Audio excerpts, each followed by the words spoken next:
She cleaned Doris Hunt's room completely and put new things on her bed. Then she separated a lot of little toys and put them in boxes, washed clothes, and worked in the garage. Wow. She worked until 11 p.m. and got a lot done. This is in the paper? I'm reading it. I am not making it up. Just wait, Glenn. Just wait. Yeah, this is it. You didn't even scratch the surface of what's coming. Edith Hardman of Louisville called Bertha Hogan last Saturday morning to say that she and Donna Jones wouldn't be down. Doris Hunt was still in bed when Edith called. Bertha then finished 2 rugs. Betty Pruitt visited Bertha and Doris a while. They watched good music on television, and Bertha worked in her notebooks. Bertha Hogan and Doris Hunt watched preaching on television after breakfast last Sunday. Bertha then did several chores. Tony Hogan was at Ellis's. He came in and picked up Doris and Bertha and took them to Ellis's. Tony then went to visit more patients. Bertha fed Ellis some good food that Gary Hogan had cooked. Gary was studying his Bible. He took Bertha and Doris home before dark. They watched television after they got home while Bertha finished the rug. Janice Olds of Kuwait came by and surprised Bertha and Doris. She had been to California. She had been to California to visit and to meetings in Washington. Janice arrived here today from Louisville. Bertha was really glad to see her. Bertha Hogan and Doris Hunt got ready Halloween morning after breakfast for Janice Olds to come and take them to the post office and bank. Janice had business there also. Wow. They then went to get small items at Dollar General. They drove through Cave City to see some buildings.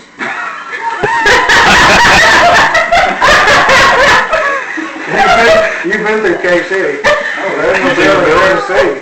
You can see the old rundown walls, nice. There's no buildings to see. They decided to have lunch at Whistle Stop Restaurant in Glendale. No, that's a good place. They are closed on Monday, so they went across the street and they had a most wonderful meal at Tony York's on Main. There was lots of good Halloween candy there. Stay away from the vegetables. We ate all the Halloween candy at the counter. They then went to visit Jay Taylor in Cave City. Jay Taylor, we know. They had a nice visit with him, and then they drove through other sections of Cave City before visiting Thomas Klein. They then went to Gail and Tina Higdon's, where they had a really nice visit. Annie, Mike, and Della, I guess it's Delilah, Annabelle came while they were there. That is the first time they saw Delilah and Annabelle. She sure is a cute thing. Is that what they said they had saw? That's the first time they had saw Delilah and Annabelle. She sure is a cute little thing. Wait till they ride the plane. They then went to the Watermill restaurant and is it Houchins? Houchins. Hoochie coochie. Hoochie coochie. They were drinking hooch. They were drinking some hooch from Houchins. They drove down Duke Street. Bertha had never saw so many. Bertha had never saw so many trick-or-treaters on Duke Street. It was really something to see. They went back to Bertha's house. Janice was ready to go to sleep motel for the night. She had done a lot of things today. Bertha Hogan and Doris Hunt got ready last Tuesday morning for Janice Olds to come.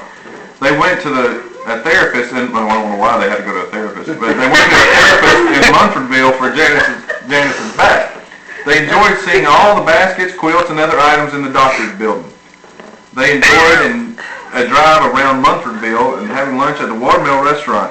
They then drove to Mammoth Cave before deciding to drive to Park Mammoth. Glenn Higdon's friend bought Park Mammoth. He came out to talk to them, and he seemed like a really nice guy. He would have to be a really nice guy, though, to be Glenn's friend. Janice took Bertha and Doris home before going to rest a while at Sleep Motel. Y'all gotta get another copy, or like the next one that's come out. Janice and her cousin Jay Taylor were going out to dinner that evening. Bertha Hogan had company before breakfast last Wednesday.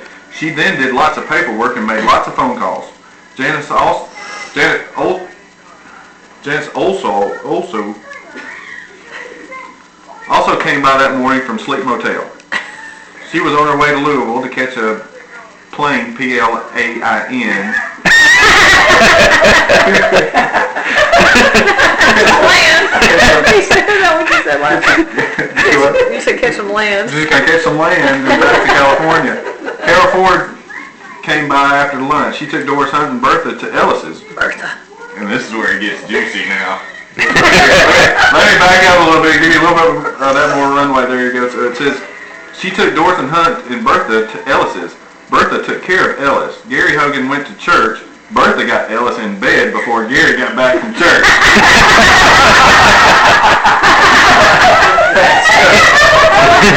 You take care of him, all right.